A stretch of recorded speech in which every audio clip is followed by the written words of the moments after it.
Hello and welcome to the very first of Mr. Egg's Pattaya podcast. I'm Mr. Egg and this is my podcast. That's the only bit I've actually rehearsed. We're here doing what is essentially a YouTube video but in audio form, and I have a very special guest that I'm going to be introducing today, and I will bring him in straight away. I like to call him the brains behind the organisation. He is my producer, my cameraman, my editor, the brains of Le Pub Pattaya YouTube channel. It's Balloon Chaser.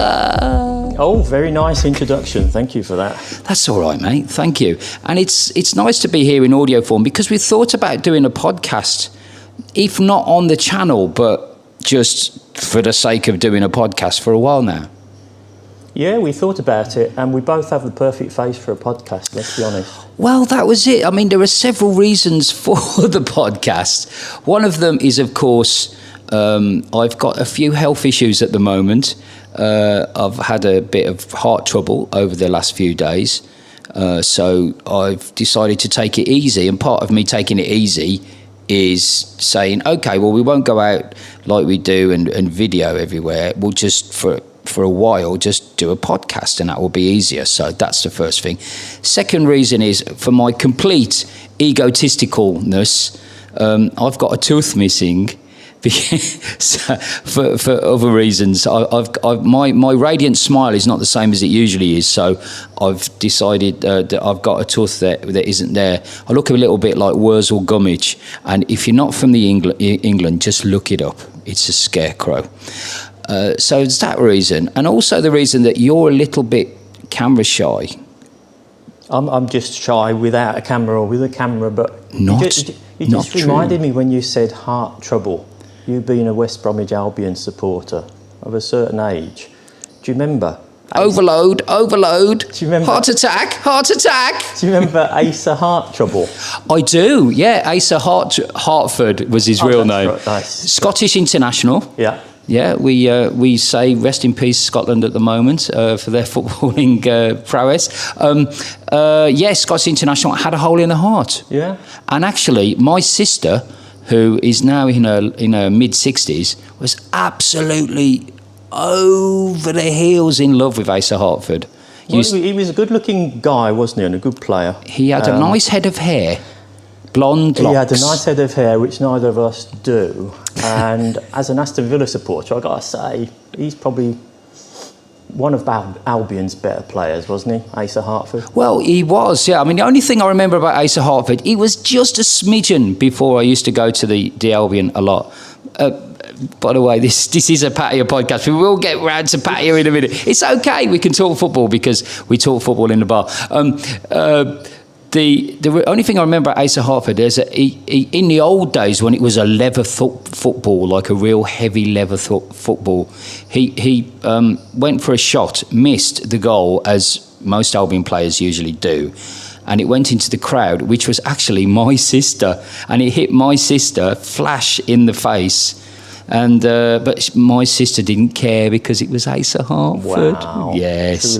True love. Okay, so that's one of the reasons. And there was another reason which I've forgotten why we're doing the podcast. Oh yeah, it's kind of like there are people. We thought that if this goes down well, there are people that have said that they'd be quite happy to come onto the channel and talk about Pattaya, but are a little bit camera shy. So maybe if we've got a podcast that we can say, oh, listen to this podcast, would you be interested in doing something like that? That was another reason. So that's why we've done the podcast. But the reason I've had you on today, Balloon Chaser, is because you are one of the chosen few here in Thailand.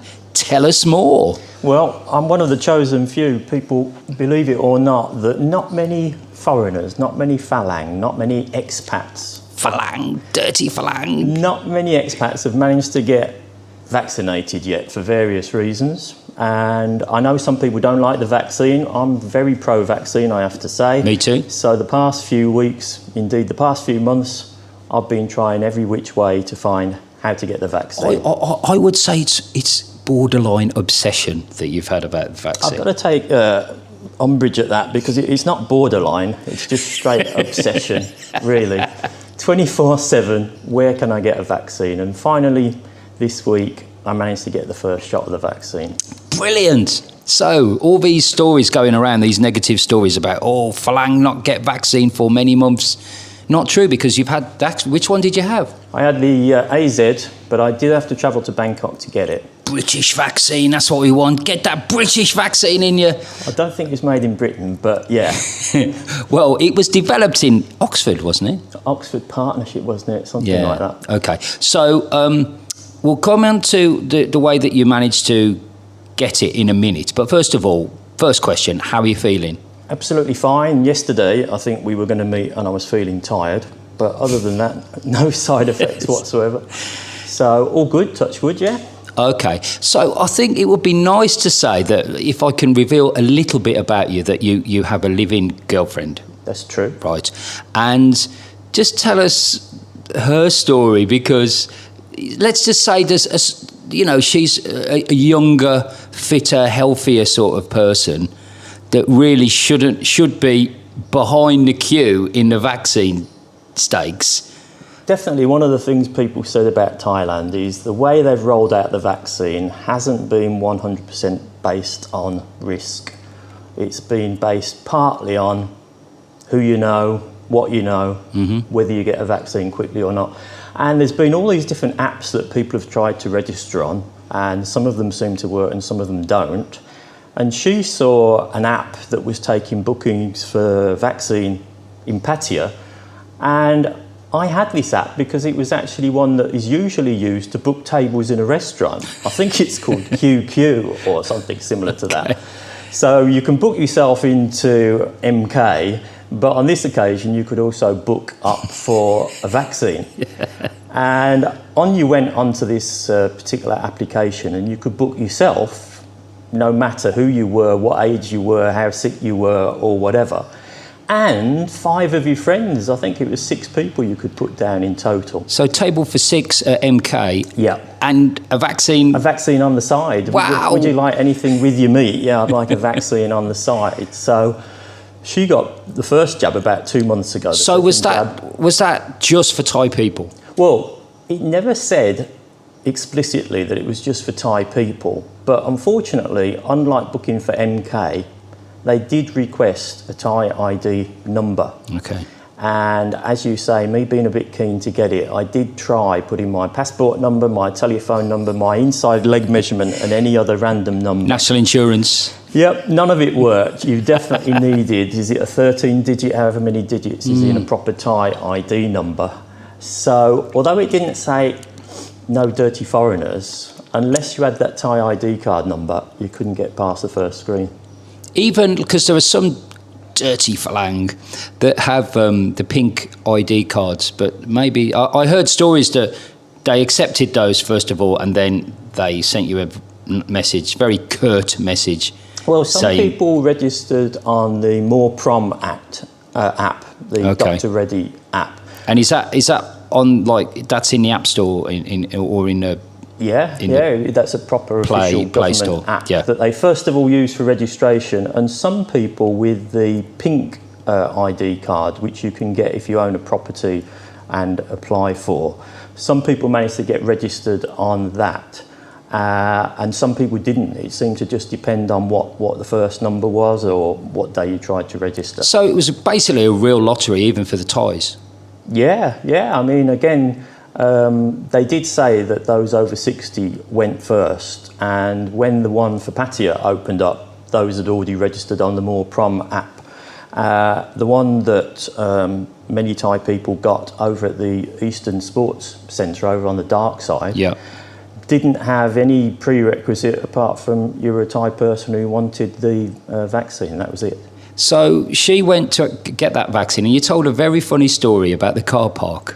Well, I did drive up there, drop her, and then wait for her to have the vaccine and come back. And I did think to myself, all of these people have got a Thai ID number, but there was more than that. It seemed like you had to have a Thai ID number and a pickup truck, because 90% of the vehicles in the car park were pickup trucks, and there was Thai person driving it and then 5 of the mates in the back who all leapt off. Having a picnic. Yeah, probably average age was about 35, something like that. And off they went to get their first dose of their vaccine. So if you're fit and healthy and obviously rich, then you're in line for the Thai vaccine early on. But that was, just put that in some kind of time frame, that was about a month ago. So the first shot would have been, say, 2 months ago, and then the second shot is about 4 weeks after. So it would have been last month. So that would have started a couple of months ago. Okay, and so in your particular story, as I says,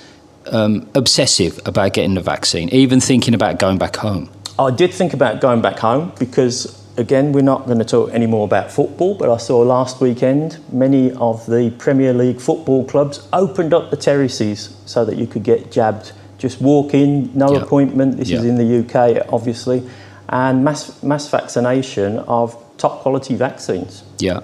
So it was something that I contemplated because for many foreigners living in Pattaya at the moment, we don't know, they don't know, are we going to get it this week, this month, or is it going to be October, some people are talking about for most people? Yeah. No idea. And many of those people will be listening to this podcast. But you're a success story. Tell us how it happened for you. Okay, so they did have the application, which is called what? What is it called? The application? Yeah, Thailand. Better have a look. Oh, it'll be. We'll put that in the edit. We'll put it in the description. We'll put that in the description. No, we should know what the right name is. But we'll Thailand, put that. Thai Intervac. Intervac. That's okay. what it's called.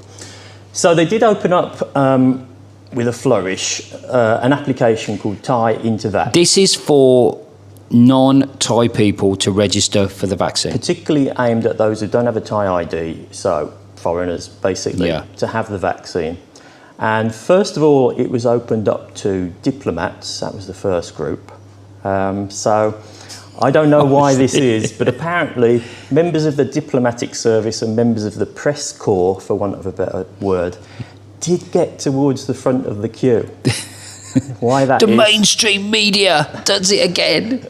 So they got an option first, and I tried to pretend to be a diplomat and tried to register. Were you walking around with a tray Ferrero Rocher or something like that? Yeah, something like that, yeah. And got sent back, you're not a diplomat. I wondered why there was a Union Jack on your motorbike. That's right, yeah. It's a pedal bike, but I get the point. And so that got knocked back. And then the second tranche... Hold on, just stop there, just for 1 second. Yeah. So you blatantly lied on the application? No, I didn't blatantly lie because it did say, like, what is your occupation? And I said, retired, and all of the details on there. And then a week before the appointment, it came back and said, this is specifically reserved for diplomats. You don't qualify, so... Oh, right, okay, so you didn't... Yeah, okay, cool. So, okay, I stopped you in your tracks. So that failed, but you're not a man to be put down. That's right. When there's a vaccine up. There was a vaccine available. Yeah. So the next group of people that they opened up for were over 60s or people with, I think, 7 different health problems. And they further then opened it up to everyone, all foreigners, was the third tranche. And it was at this point that 2 things happened. Number one, I think the sheer number of people bought the application, bought the website down. And you'll have seen, Phil, from social media that there was a bit of an outcry as well about security on the site. Yeah, tell us, because that actually happened to you. Yeah, you could. Tell us what happened. You could go on the site, and of course you had to fill in all of your details. So lots of details that would be useful to the unscrupulous. Your full name, your age, your passport number, your address, all of your personal details you had to put in.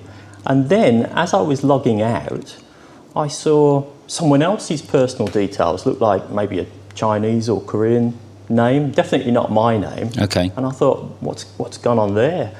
So I actually went back in the next day and checked, and the same thing happened, and another set of details came up. Very shortly after that, there was a bit of an outcry all over the internet to say that the security protocols hadn't been followed in creating this site so quickly, and that it wasn't secure. And within a few hours after that, the site was taken down, and I believe It's still down to this day. I mean, let's be honest. I mean, look, we are guests of our hosts, who are the Thai people. But Thais have got a lot of real positives going on in the world. But IT projects is not one of them.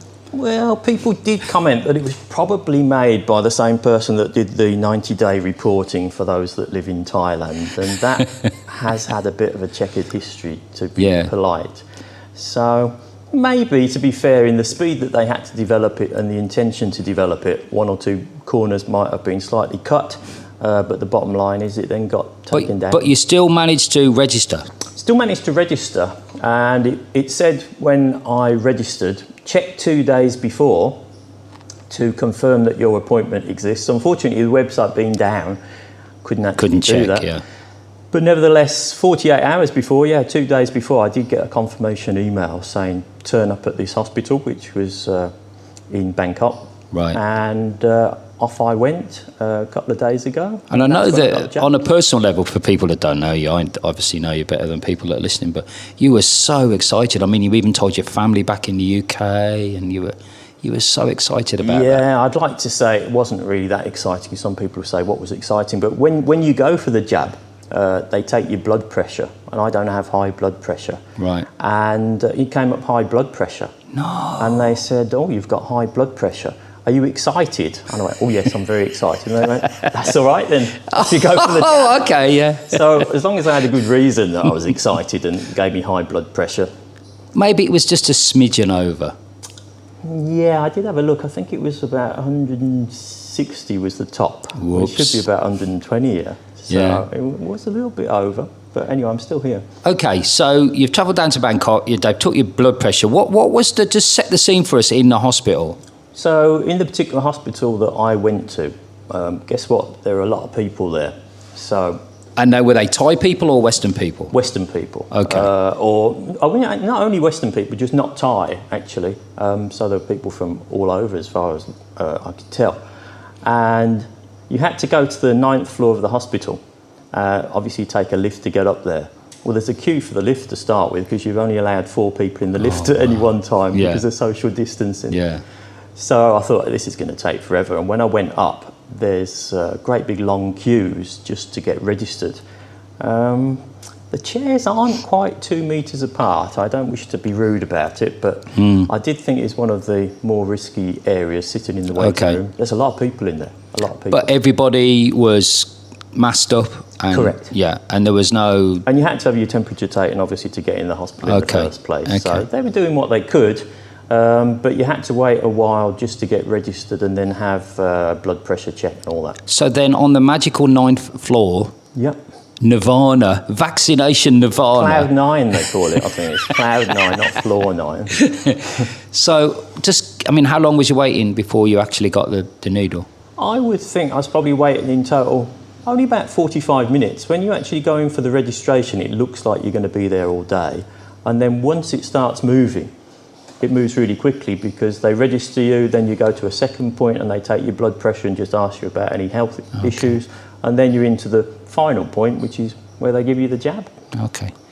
And what about any kind of documentation for them to say that, you've been vaccinated and you've had the AstraZeneca? Yeah, well, one thing that they do is they send you to, actually, it's like an ante-room, for want of a better word as well. Like, after you've had the jab, you go and sit down in a room and they show you some videos and stuff like that, and you wait in there 30 minutes in case there's any adverse reaction, which, speaking to family and friends back in the UK, apparently they don't even do that length of time in some other countries. So for a full 30 minutes you sat there in an observation room, they call it.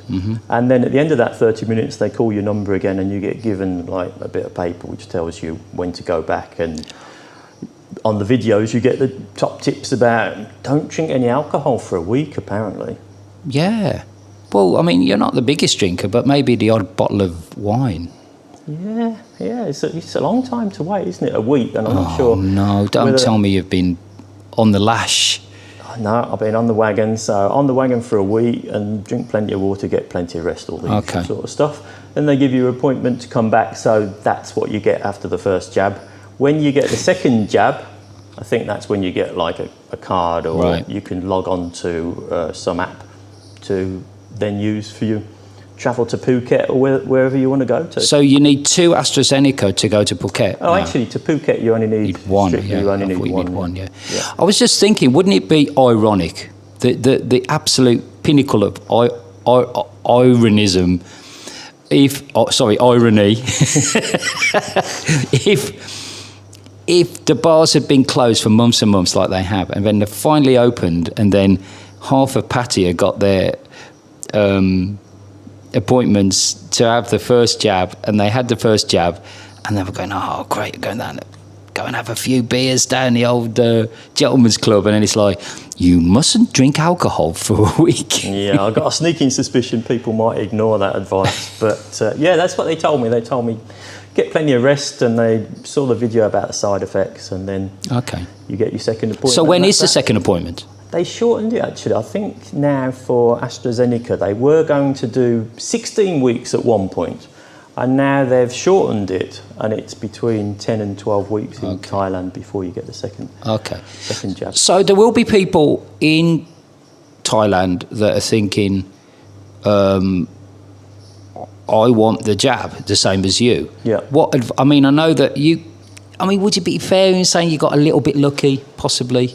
Yeah, I think, what would I say about that? I think, apart from our jokes earlier, persistence is the key. I mean, even for some Thai people, you see a particular post on Facebook, and then there's somewhere where you can register, and yet if you don't do it within the first few hours, it's all booked up because there's a lot of demand here. I mean, I have to say, as a business owner, there's a guy that's in one of the line groups that I'm in that is basically doing all the a lot of the work on the vaccine rollout from Pattaya City Hall. Yeah. And he's posted various infographics about how people can get the vaccine, and including, he actually sent me a private message and says, you're a business owner, you can get vaccinated and your family can get vaccinated, which is a bit of a weird one because I've got like, who counts as my family anymore? Yeah. My ex-girlfriend or my new girlfriend? I think you can probably include both, as I think. Really? Like I said, when... girlfriend and geek. I think when it says for Thai people you can have up to 5 people that you can register for, I think it's pretty loose. And that was the same for diplomats. Diplomats and their families got vaccinated at the same time.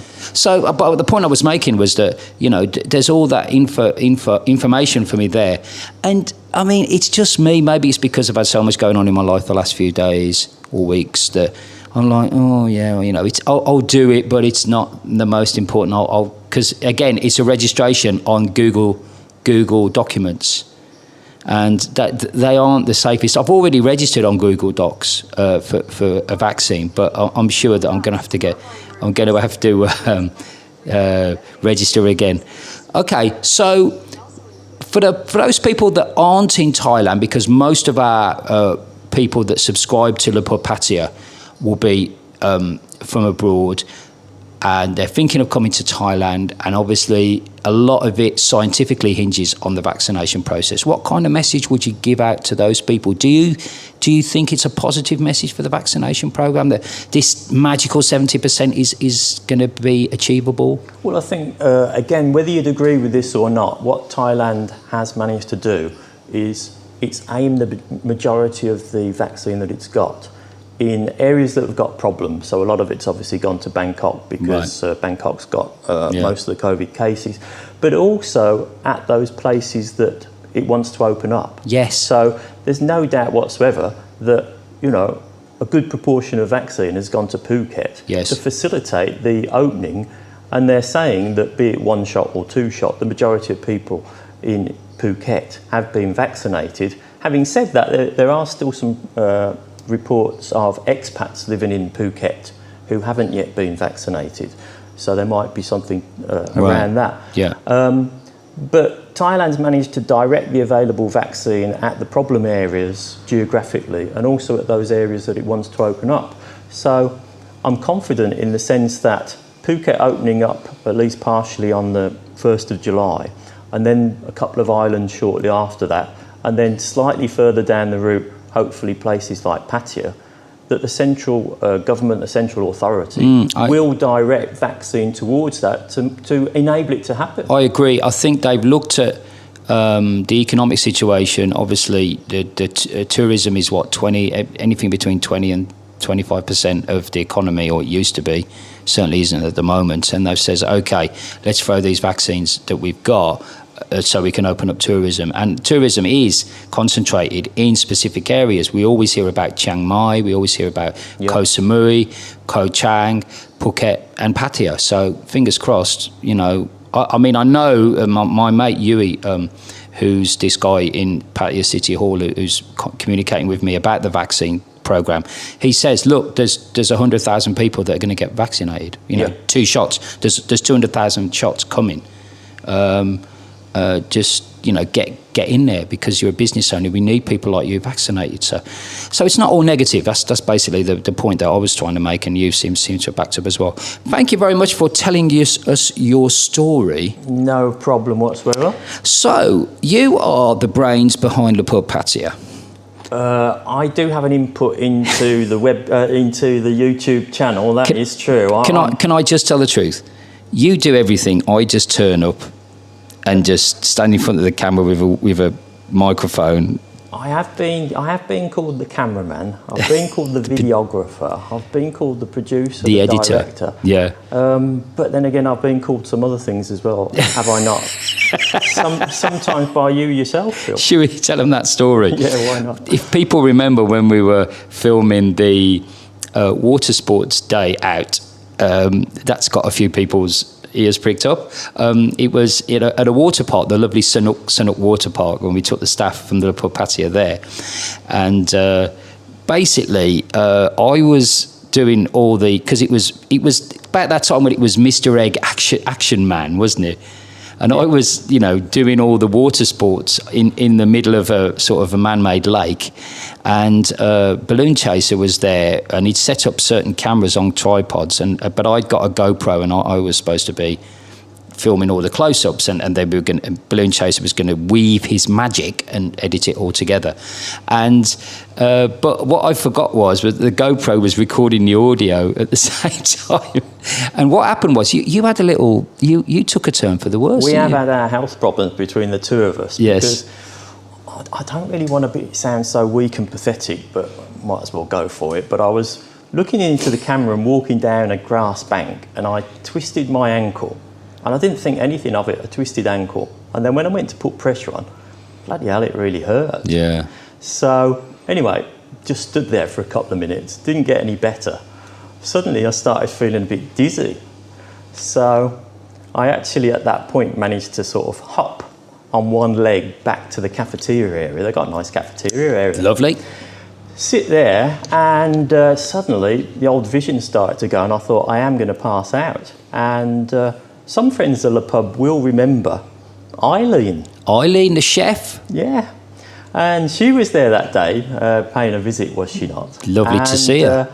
I saw Eileen there, and I said, I don't know what's happening, but I'm going to pass out. And just as I was putting my head between my knees, so to speak. You sure it was your knees? It wasn't Eileen's, I do wish to put that. Not, she was great, so I've got nothing to say bad against her, but it wasn't Eileen's, it was my knees. And I think I might have gone out for a millisecond, and she rushed over with some ice, very quick thinking. Yep. Put the ice on the back of my neck, which woke me up with a start. And a few minutes later, I was feeling a lot better. But yeah, so on that day, you were looking for me because I was not at my station and uttered the immortal words. I've got the bleep button here. Yeah. The yellow button. I says, where's the cameraman? Yeah, that's it. So I knew my position then. I am indeed the cameraman. And you know what? I've apologised about that.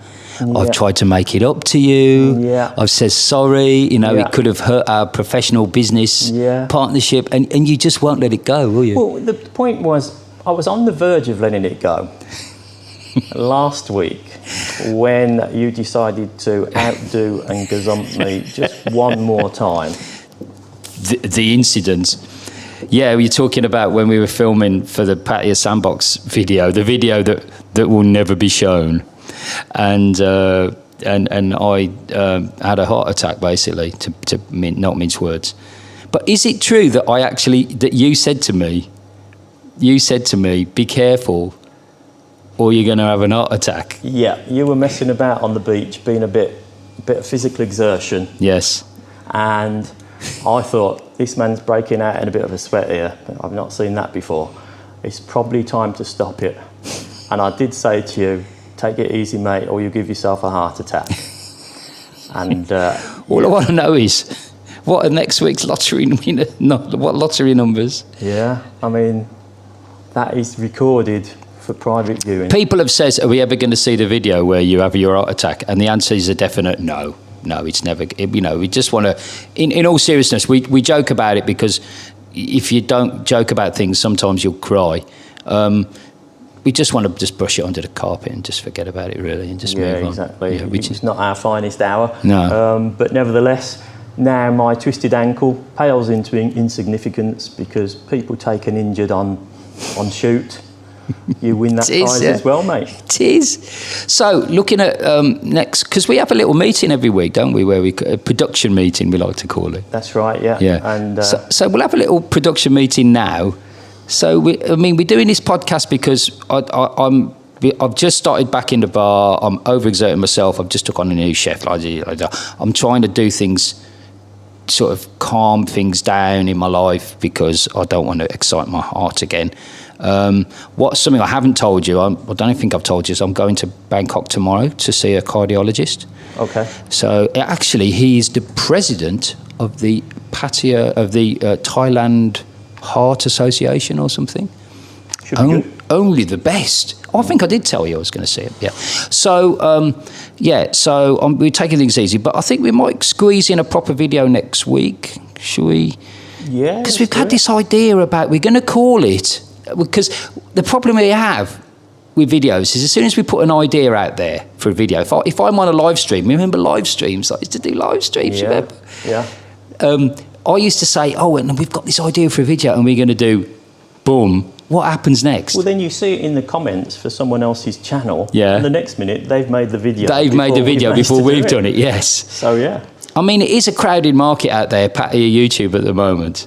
Yeah, coming up with new ideas that people are interested in. Yeah, and another thing which is really important to me, and I really lost it on Twitter last night, I must admit, is I'm just fed up of all the negative videos. I really am. And negative videos that are even dressed up as, like campaigning videos now. I'm just fed up. I've heard a rumour that if you walk up Soi 7, down Soi 8, down Walking Street and a few other areas, do you know what? Some of the businesses are closed. No! Yeah, honest. But there's no tourists here. No. No tourists here. Somebody needs to make a video about this, that there's a lot of businesses are closed. And are they have they got for sale signs possibly? For sale or for rent? Yeah. Oh, and they're all locked up and you can't go in there because they're closed. And there's maybe chains over the doors just to force the issue, and maybe homeless people, and we don't mock homeless people, but I've seen some of these videos and these people were homeless many, many years ago. Before COVID, I've seen them. Yeah, we don't want to do one of those videos, basically. They've all been done. If other people are doing them, we're not knocking other people's channels. I mean, I'll let you into a secret. I do say this a lot. I don't watch. You're my eyes and ears because you watch a lot of the other channels. I don't watch a lot of the other channels. But anyway, so we've got this idea next week, and we're going to call it. What were we going to call it again? I've forgotten. Recipe for disaster, because we want to do things that are positive. So we're calling this video Recipe for Disaster. Yeah. Right. But it's a negative video, but it's it's nothing to do with COVID, and it's informative, and it's slightly entertaining, I would say. Yeah, we do try to get up to the slightly entertaining bit. Yes. When we make a video. Yes. Occasionally manage it. Yes. So that if I feel up to it, and my cardiologist agrees, then we'll do that video next week. And let us know in the comments what you think of the podcast, because I've always wanted to do a podcast. I hope you've enjoyed it. It's been fun. It's always great to talk to Balloon Chaser. Would you I'm looking at you sitting on that sofa at home. Would you be interested in talking about something about Pattaya? Maybe you've got a funny story to tell. Maybe you've got some insight, some information. You've got an interesting point of view. You can do it remotely because you can call in. It's you haven't got to put your face on camera, so you haven't got to be on there. And so you're not on video. You can use a fake name if you want. Would you be interested in coming on and doing another Mr. Egg's Pattaya podcast? Let me know in the comment section. Or there's so many ways you can get in touch with me. I'm Le Pub Pattaya on Twitter. I'm Mr. Egg or Le Pub Pattaya on Facebook. You can private message me there, or you can leave something in the comment section. Let me know, and maybe we'll do some more. But for the meantime, I think that's a wrap. Balloon Chaser, thank you very much. Vaccinated Balloon Chaser. Halfway there, mate. Halfway, half a leg. We'll see you soon. Thanks for listening, and from us all, thank you for all the lovely messages that you've sent me, and we'll see you next week. But from now, it's bye-bye. Bye-bye.